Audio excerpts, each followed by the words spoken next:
Et puis, je vais enregistrer. J'ai déjà enregistré. Donc, c'est ça. Qu'est-ce qui produit le réveil? Si on veut dire provoquer le réveil, est-ce que vous avez des indices à savoir? Tragédie. Pardon? Tragédie.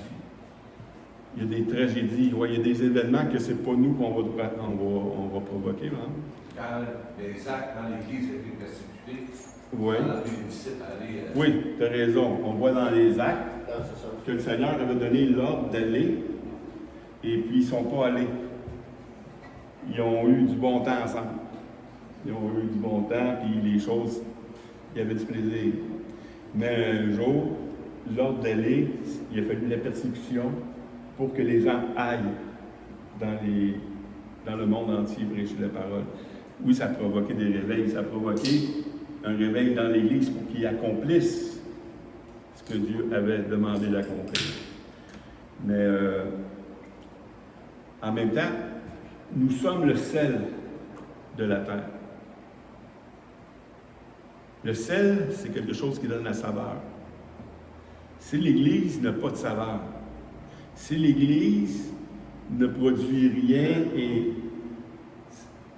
on ne peut pas, ça ne l'attirera pas, ça ne donne pas un goût au monde. Mais si l'Église est là, puis elle a une saveur, la saveur, c'est quand on parle de sel dans la Bible, on parle du goût de l'alliance. Nous sommes le seul peuple qui fait partie de l'alliance de Dieu. Puis si on vit comme si on n'était pas en alliance avec Dieu, ben, on vit comme le monde. On ne se purifie pas. On n'est pas dans la joie, ou la joie éphémère que le monde peut offrir. Mais aujourd'hui, c'est ça que je veux qu'on parle, de provoquer le réveil. Comment l'Église ou comment chaque individu peut provoquer un réveil. Un réveil dans sa famille, un réveil dans son entourage, un réveil même mondial. Et on va y aller avec le premier verset. Jean 15, 16 à 17. Il ne parle pas de réveil, mais il parle de quelque chose que nous devons produire. Jésus dit à ses disciples, il dit, ce n'est pas vous qui m'avez choisi, mais moi, je vous ai choisi.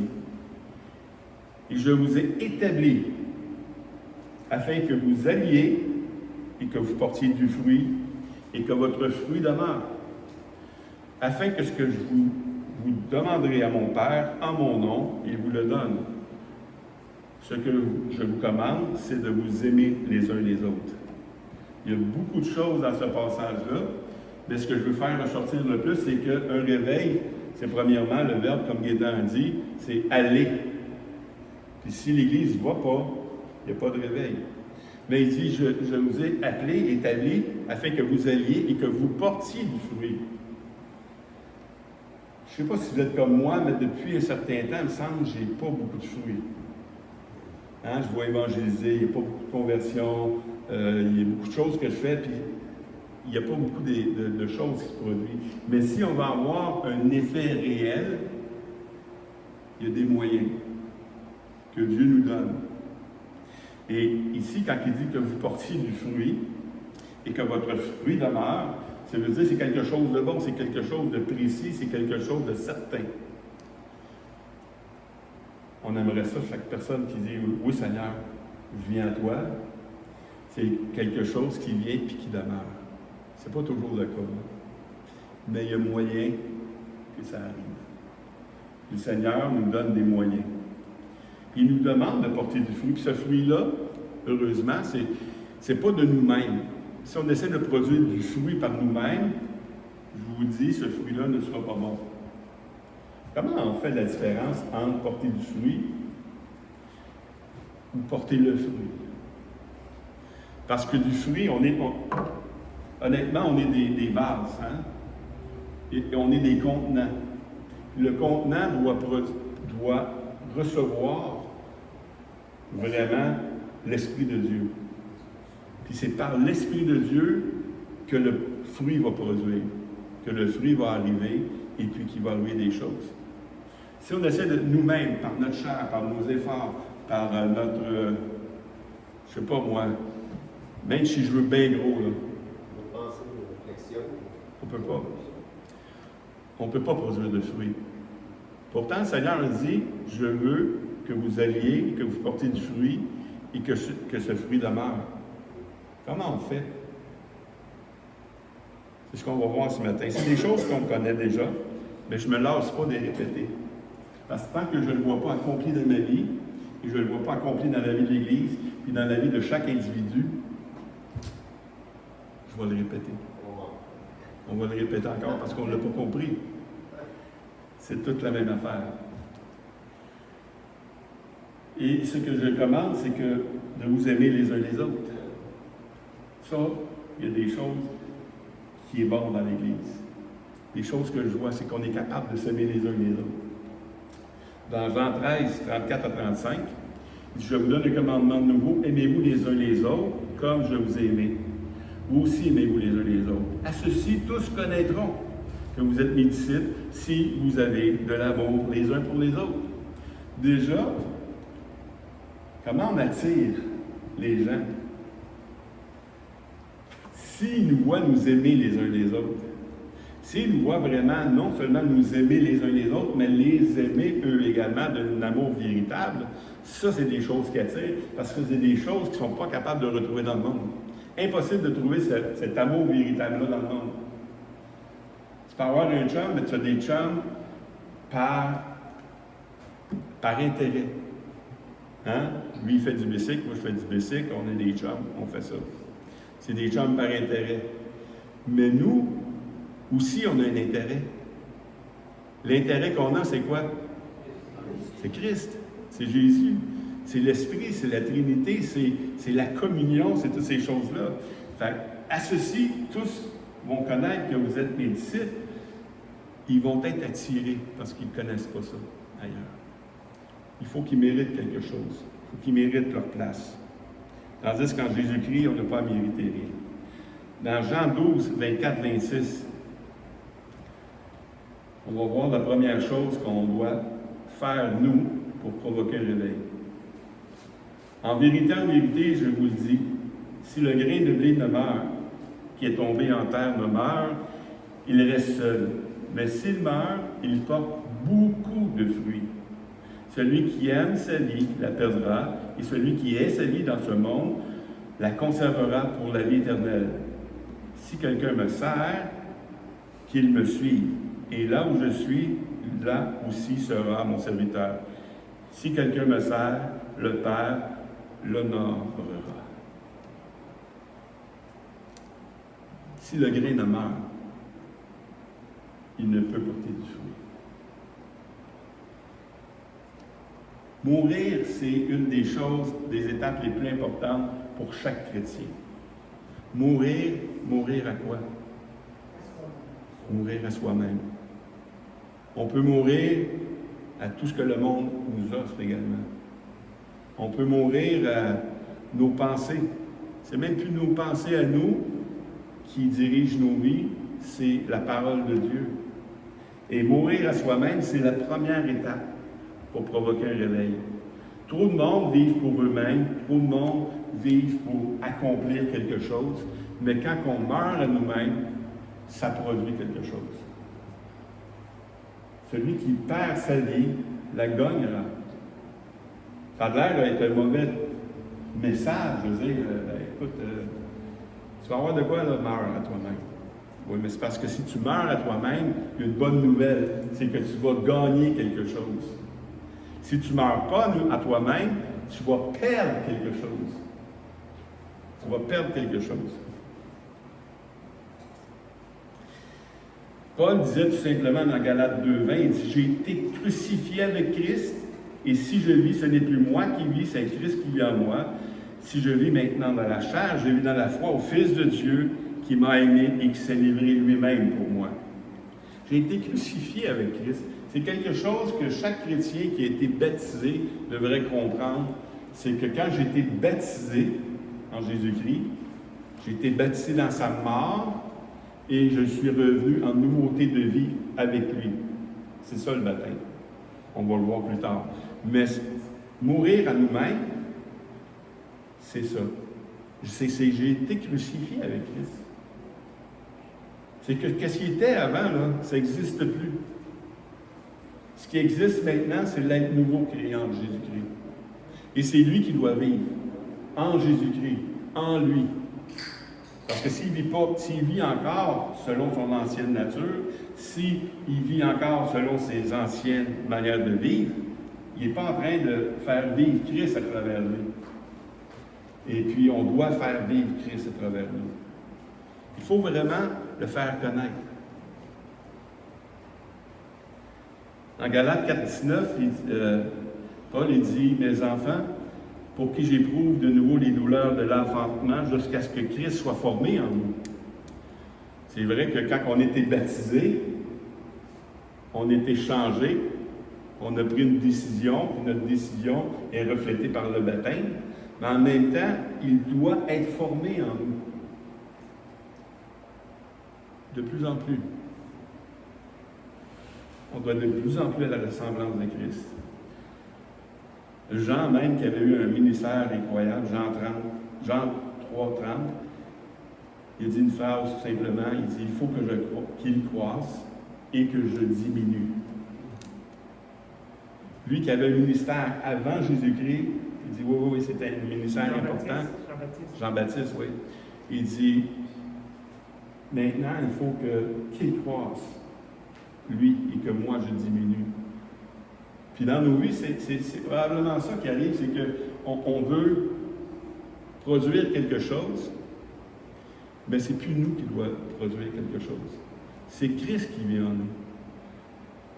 Il faut que je diminue, puis il faut qu'il croisse. Les gens, quand ils voient quelqu'un, s'ils voient Gaétan, ils doivent voir Jésus-Christ dans la vie de Gaétan. Puis Gaétan, selon la chair, mais Gaétan selon l'Esprit, selon Dieu, selon Jésus-Christ. Et puis, on doit vivre de cette manière-là. Puis chaque matin, ça devrait être une prière dans nos vies. Seigneur, je veux te refléter. Je veux que les gens arrêtent de voir Sylvain, puis qu'ils voient Jésus-Christ.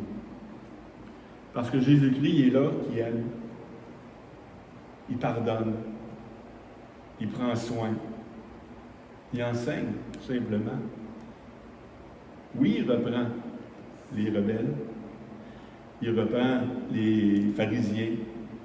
Mais le plus souvent, c'est qu'il est en train de pardonner puis d'emmener les gens dans la connaissance du Dieu vrai. Et c'est ce qui doit se produire en nous.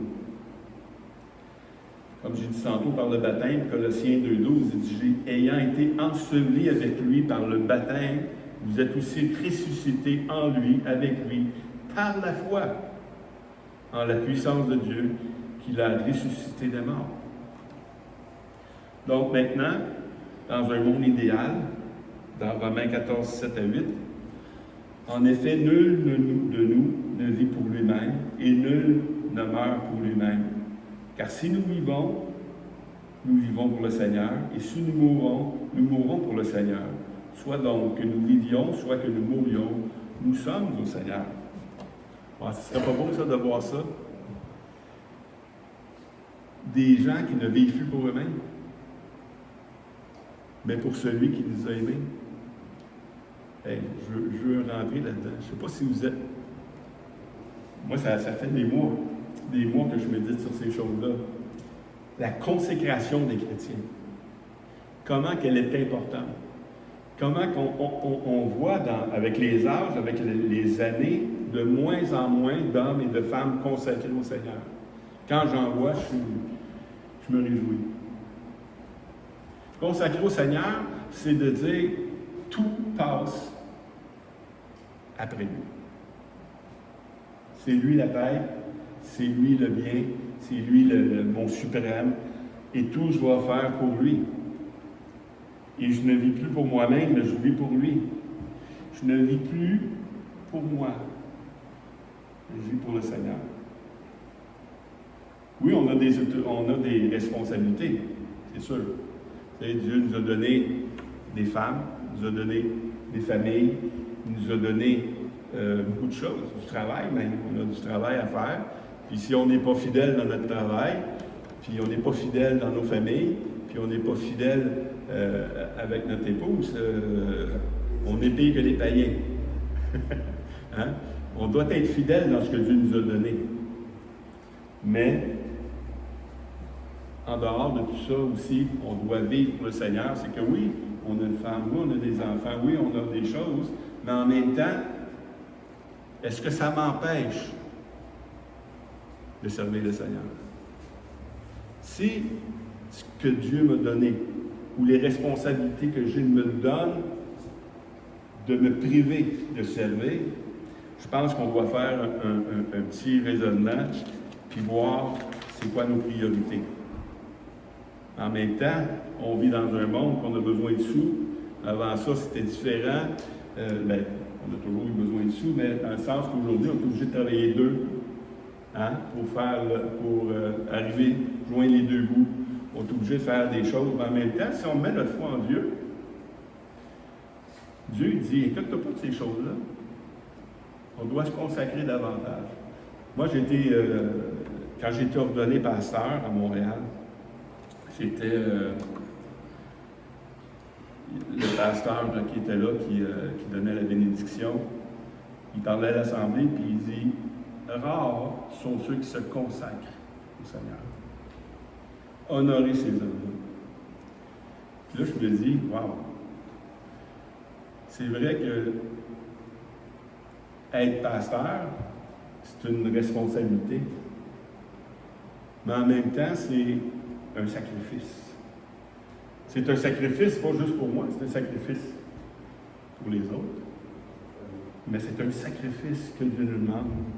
Puis, s'il n'y a pas d'hommes et de femmes qui se sacrifient, le réveil,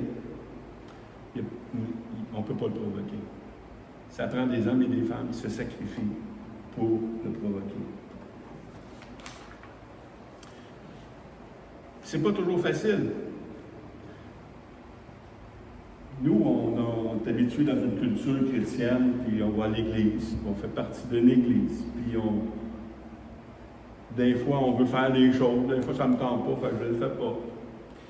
Mais imaginez-vous, là, je ne l'ai pas, ce verset-là, mais je parlais de ça avec un ami cette semaine, que ça faisait longtemps que je ne l'avais pas vu. Imaginez-vous d'avoir Paul comme pasteur.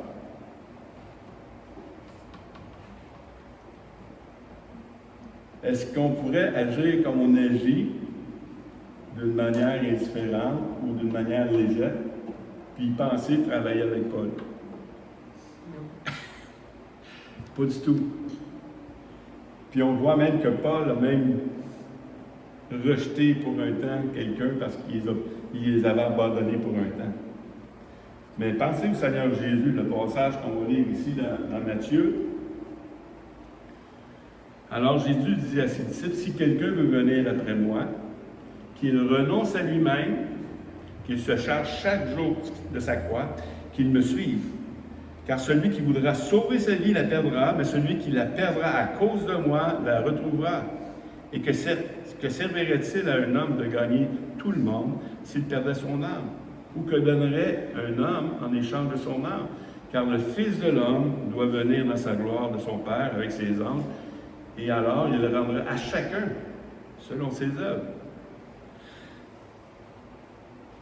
Quelqu'un qui renonce à lui-même, le renoncement de mes droits, le renoncement de faire des choses que les autres font, puis ça me tenterait de les faire, mais à cause de ça, à cause que mon service pour Christ, je renonce à ces droits-là.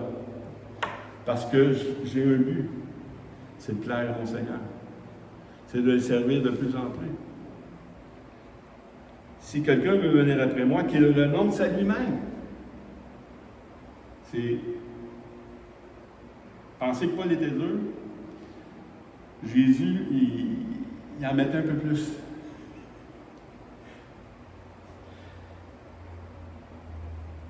On va continuer.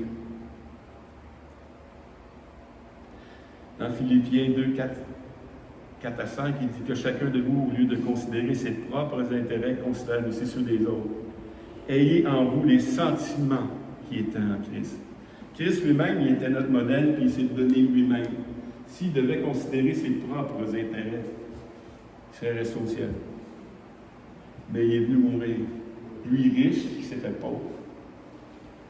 Il a donné sa vie pour nous. Jésus dit une chose ici, en Jean 15, 4 à 8, qui est le deuxième point pour provoquer un réveil. Demeurez en moi et je demeurerai en vous. Comme le serment ne peut de lui-même porter du fruit s'il ne demeure attaché au cep, ainsi vous ne le pouvez non plus, si vous ne demeurez en moi. Je suis le cep, vous êtes les serments. Celui qui demeure en moi et en qui je demeure porte beaucoup de fruits, car sans moi, vous ne pouvez rien faire. Si quelqu'un ne demeure pas en moi, il est jeté dehors comme le serment et il sèche. Puis on ramasse les serments et on les jette au feu et ils brûlent.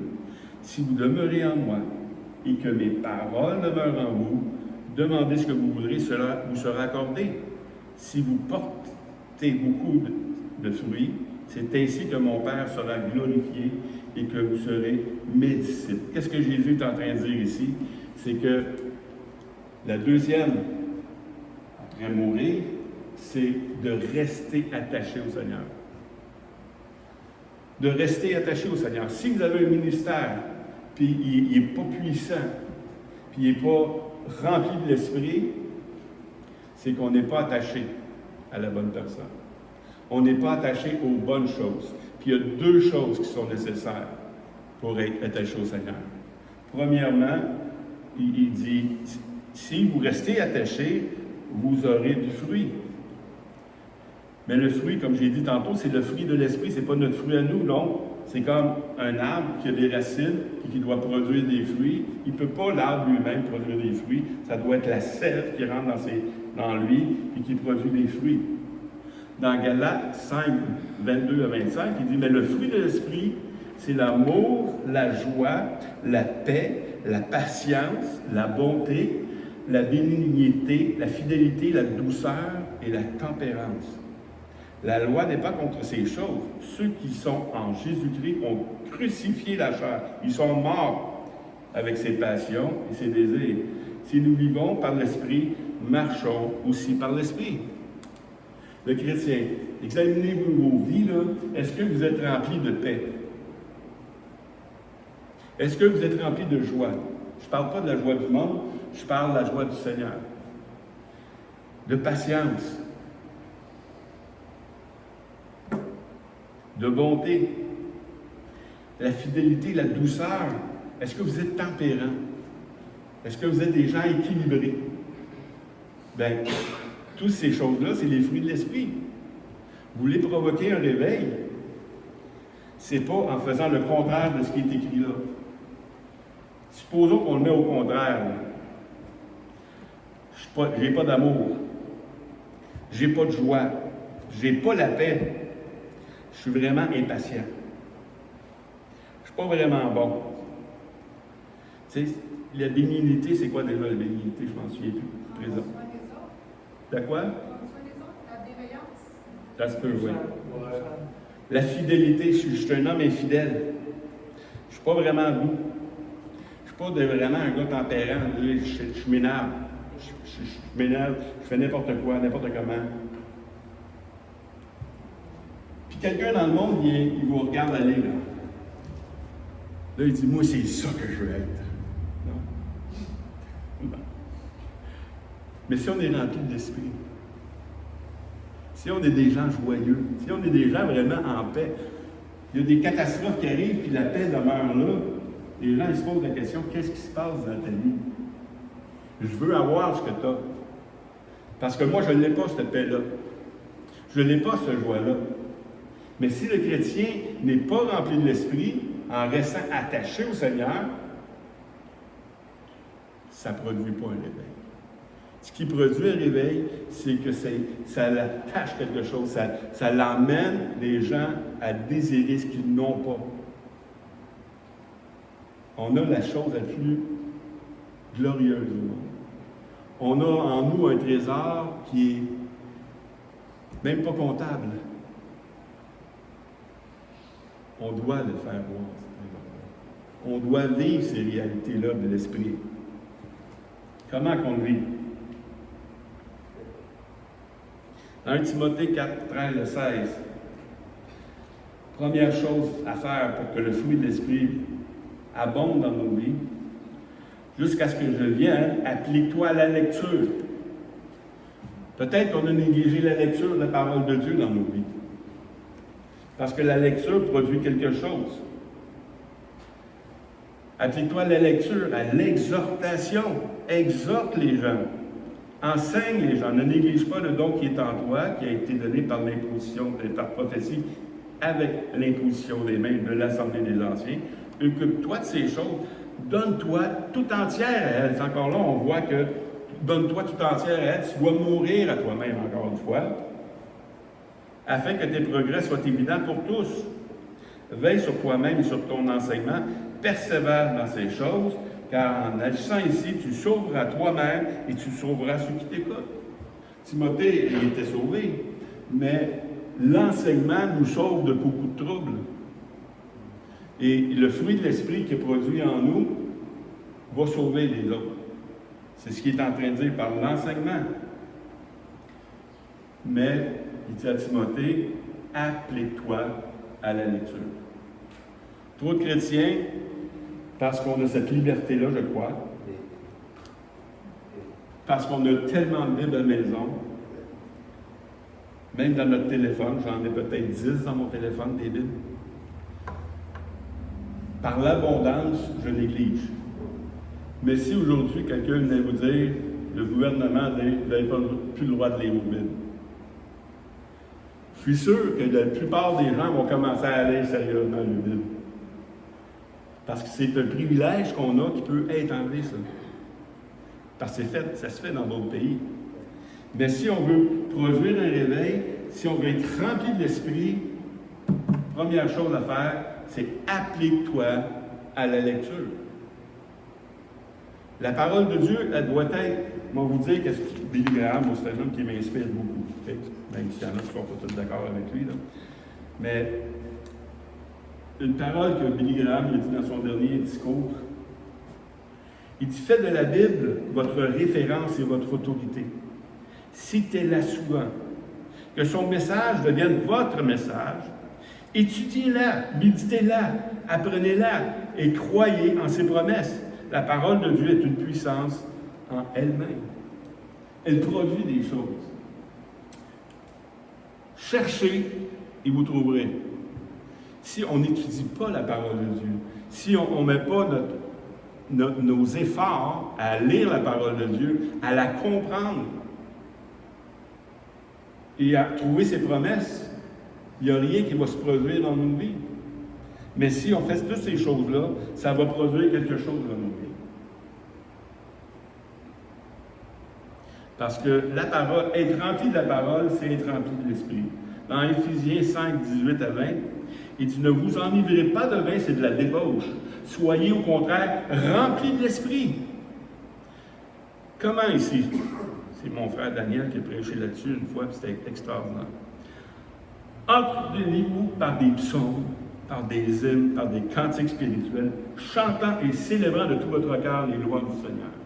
Rendez continuellement grâce pour toutes choses à Dieu, le Père, au nom de notre Seigneur Jésus. Soyez remplis de l'Esprit. Oui, mais je suis rempli de l'Esprit. Quand moi j'ai été sauvé, là, l'Esprit il est rentré dans moi. Oui, mais il faut que tu l'animes. Il faut que tu provoques des choses dans ta vie.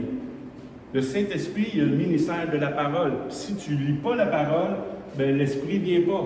Mais ici, il est en train de nous dire que comment être rempli de l'Esprit, entretenez-vous. Ayez des réunions ensemble. Encouragez-vous par des psaumes, des chants, des cantiques. Les cantiques, les hymnes, tout ça, ça vient de où? De la parole de Dieu. C'est quoi la différence entre les trois psaumes, hymnes et cantiques spirituels? C'est un peu les mêmes choses, mais les psaumes sont. Tu sais, c'est quoi les psaumes? Ouais. Des hymnes, c'est des chants chrétiens. Puis des chants? Il n'y a pas vraiment de différence. Des cantiques spirituels, c'est des chansonnettes aussi, mais c'est des psaumes, c'est la parole de Dieu chantée. Puis il y a plein, puis il y en a d'autres, c'est dans l'encouragement. Dans la parole de Dieu, tu as toutes sortes de choses, des chants. Dans les chants, tu as toutes sortes de chants. Tu as des prières. Tu as des prières même. Quand tu chantes des prières, tu chantes ce que tu t'attends à avoir. Pourquoi on le chante? Parce que non seulement tu le lis, la parole de Dieu, mais quand tu le chantes, tu le retiens. Stéphane, il retient beaucoup plus de chants. Hein? Quand tu chantes un chant, c'est là qu'on le retient. Puis les psaumes ont été faits pour ça. Mais quand on s'entretient par des hymnes, des chants, tout ça, on est en train de s'encourager à retenir la parole. Puis c'est vrai, on chante des chants ici des fois, là. Puis je suis 2 semaines à la shop, là, ça me revient tout le temps. Puis là, ça m'encourage. C'est le fun. Pourtant, je lis la parole tous les jours, la parole de Dieu aussi me restaure. Mais les chants, ça produit quelque chose d'autre. Si tu veux être rempli de l'esprit, entretenez-vous par des psaumes, des hymnes, des cantiques spirituels, chantant et célébrant de tout votre cœur les louanges du Seigneur. Rendez continuellement grâce pour toutes ces choses. C'est pas quelque chose que tu fais une fois par semaine. C'est quelque chose que tu fais continuellement. La louange, c'est pas le dimanche. Oui, on en fait de la louange le dimanche. Mais de la louange, là, à chaque fois que tu as prié, après avoir prié, tu devrais avoir un temps de louange. Parce que la prière de la foi, c'est de remercier Dieu pour ce que tu viens de prier, que tu vas l'avoir. Merci Seigneur. Merci Seigneur, parce que ce que je t'ai prié, par la foi, tu vas me le donner. Et on va pouvoir faire des choses. Ma vie va être transformée, Seigneur. Merci Seigneur, parce que ma vie va être transformée, parce que je t'ai demandé de la sagesse, puis tu vas me la donner, la sagesse. La louange, les actions de grâce, il faut nous remplir l'esprit. Le psaume 33 nous dit juste réjouissez-vous en l'Éternel. La louange sied aux hommes droits. Ouais. Se prête aux hommes droits. Le juste, il veut chanter la bonté de Dieu, la grandeur. Oui. Dans Acte 2,42, les apôtres, c'est ce qu'ils faisaient. Ils persévéraient dans l'enseignement des apôtres, dans la communion fraternelle, dans la fraction du pain et dans les prières. Les premiers chrétiens, ça. Les premiers chrétiens s'enseignaient, se réunissaient, même après les persécutions. Il fallait qu'ils soient ensemble pour s'encourager. Ils persévéraient dans l'enseignement des apôtres. C'est quoi ça? C'est ce qu'on a dit depuis tantôt, c'est la Bible. C'est au sein de l'Ancien Testament que tous les lettres qui ont été écrites, qui ont été partout dans les églises, ils s'encourageaient constamment par les lettres des apôtres, les paroles des apôtres. Par la communion fraternelle, on fait souvent des agapés. Une fois par mois, on fait des agapés. Chaque agapé, moi, qui se fait ici, là, j'en sors réjoui. Parce que j'ai appris à connaître un frère. J'ai appris à connaître une sœur. Ce qu'ils vivent. Puis ça m'encourage. On peut s'encourager comme ça. Mais eux, il y avait cette habitude-là. Dans la communion fraternelle, dans la fraction du pain. C'est de se rappeler que le Seigneur revient. Mais le dernier point, c'est la prière. Des fois, tu peux peut-être lire ta Bible, avoir des temps intenses dans la parole de Dieu, mais on ne doit pas négliger la prière. La prière, c'est le fioul. La prière, c'est le carburant de ce qu'on doit produire. Premièrement, ça nous humilie. On va devant Dieu, celui qui peut nous donner. Parce que nous-mêmes, on ne peut pas rien changer. Donc, la prière, c'est s'humilier devant Dieu. La prière va produire en nous quelque chose de grand. Parce qu'on a lu la parole produit en nous la foi, puis on va aller prier maintenant par la foi. J'avais une petite assemblée à Drummondville, et puis, un moment donné, on discutait d'évangélisation, puis il vient l'idée, tu sais, de distribuer le Nouveau Testament ou des évangiles, tout ça. Puis la première idée qui me vient dans la tête, c'est que on a déjà fait, puis ça ne marche pas, tu sais. Puis le Seigneur, il me repris. Il dit, il va arriver ce que tu crois. Il va être fait selon ta foi. Si tu crois que ça ne donnera rien, parce qu'on doit agir par la foi. Le juste vivra par la foi. C'est pas juste une petite espérance, tu sais. Je vais aller mettre des Nouveaux Testaments, je vais donner une espérance, puis je vais espérer que ça produise de quoi. Non, non, non. Oui, ça commence par l'espérance, mais ça doit continuer par la foi. Parce que je dois continuer à prier. Je dois continuer à intercéder pour eux. Puis quand on intercède, on doit intercéder avec foi. Puis maintenant, quand je vais faire les choses, je sais que ce n'est pas inutile ce que je fais. Même si je ne vois rien. Même si je ne vois pas un enthousiasme là, qui est là, puis que. Non, non, je vais y aller par la foi parce que la parole de Dieu est efficace. Elle nous dit qu'elle ne retourne pas à Dieu sans avoir fait son effet. C'est une parole de vérité, ça, ou c'est Sylvain qui l'invente? C'est une parole de vérité. Donc, si c'est une parole de vérité qui est dans la Bible, je dois la croire, je dois la prier, puis je dois la mettre en application. C'est là qu'on va commencer à provoquer des réveils. Dans Luc 18, 1 à 1, Luc 18, 1, il dit « Jésus leur adressa une parabole pour montrer qu'il faut toujours prier et ne point se relâcher. » Hein? Puis il continue avec cette parabole-là de cette femme qui va voir un juge pour qu'il demande de faire justice, puis elle insiste, elle insiste, elle insiste. 7 à 8, elle dit « Et Dieu ne fera-t-il pas justice à ses élus qui crient à lui jour et nuit? Et ne tardera-t-il à leur égard? Je vous le dis, il leur fera promptement justice, mais quand le Fils de l'homme viendra, trouvera-t-il la foi sur la terre? » Jésus leur montrait cette parabole pour montrer qu'il faut toujours prier. Ce n'est pas une option. On doit prier. On doit intercéder.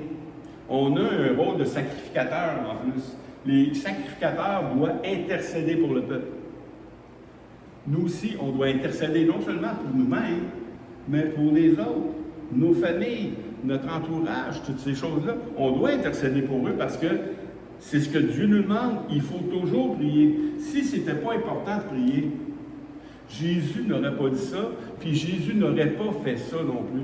Écoutez, le Fils de Dieu, lui-même, Dieu, à 100% Dieu, priait constamment. Il prenait des temps à part, même à part de ses apôtres, il s'en allait sur la montagne pour prier constamment. Lui qui avait toute puissance pour changer les choses, il était constamment en train de prier. Mais la prière va faire partie de nos vies. Si on veut provoquer un réveil, on doit prier. J'ai lu un des, je ne me souviens pas de son nom, mais en Angleterre, un homme, il dit « Donne-moi l'Angleterre ou je meurs. »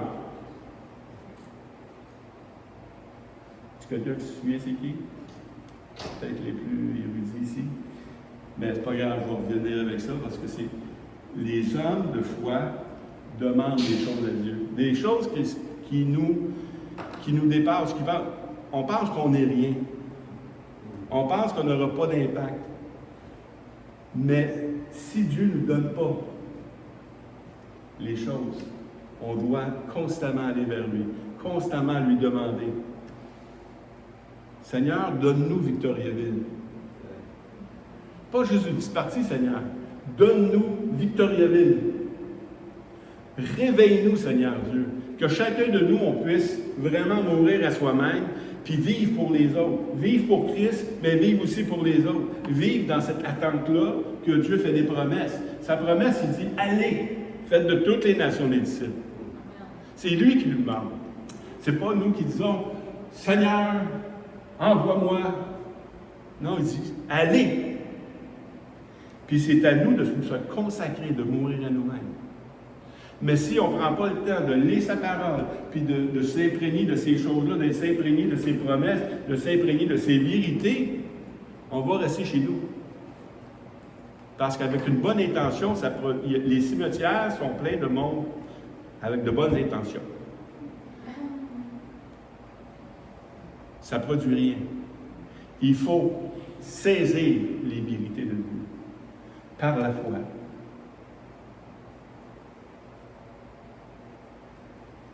Dans Jacques 1, 6 à 8, mais qu'il la demande avec foi sans douter, car celui qui doute est semblable au flot de la mer, agité par le vent et poussé de côté et d'autre, qu'un tel homme ne s'imagine pas qu'il recevra quelque chose du Seigneur.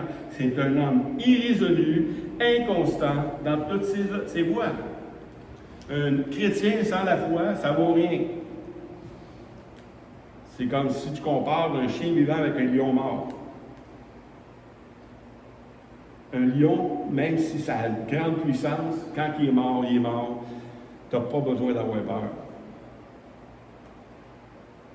Un chrétien qui n'a pas de foi, ça produit rien. Mais quand on demande de quoi, quand on prie quelque chose avec foi, quand on sait vraiment que c'est la volonté de Dieu pour l'Église de faire l'œuvre de Dieu, on doit prier avec foi, puis rentrer dedans. Qu'il la demande avec foi. Dans Hébreux 11.1, pour terminer, il dit « Or, la foi, c'est une ferme assurance des choses qu'on espère, une démonstration de celles qu'on ne voit pas. » C'est qu'on appelle les choses même. La foi, c'est pas de voir des choses, puis on l'a déjà vu à quelque part, puis c'est de même que ça marche. Non. La foi, c'est de dire, on l'a jamais vu nulle part comment ça marche. Mais parce que le Seigneur a dit à un homme, je vais mettre mon pied. Je vais saisir cette vérité-là. Puis il va dire, non, c'est toi que j'envoie. Paul dit à Timothée, ou à Tite, je ne me souviens pas, il dit que personne ne méprise sa jeunesse. Mais je peux vous dire que personne ne méprise votre vieillesse. C'est la même chose. Parce que ce n'est pas Timothée, ce n'est pas vous qui est question. C'est lui. On n'est pas trop vieux. On n'est pas trop faible. On n'est pas trop sans intelligence.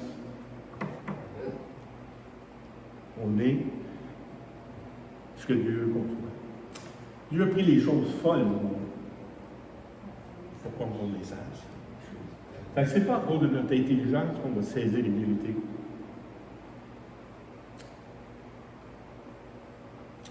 C'est parce qu'on l'a cru, lui.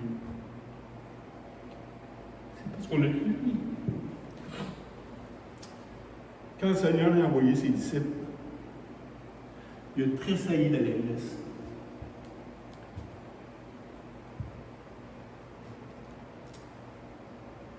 Eux aussi étaient contents parce qu'ils ont vu des guérisons. Ils ont vu qu'ils ont chassé des démons. Le Seigneur a dit, réjouissez-vous pas que vous avez fait ça. Réjouissez-vous plutôt que votre nom est écrit dans le ciel. Parce que ces choses-là, c'est ce qui va être le plus important. Mais quand Jésus tressaillit d'allégresse, c'est parce qu'ils m'ont cru. Il dit, ils m'ont cru. Ils ont mis en application ce que je leur ai demandé, puis ils m'ont cru, puis ça a marché. Bien, souvent, c'est ça. Mourir à soi-même, être rempli de l'esprit en étant dans la prière, dans la parole, puis en étant dans la prière. Puis, celui qui se confie en l'Éternel ne sera jamais déçu. J'ai su quelque chose sur Facebook cette semaine. Oui.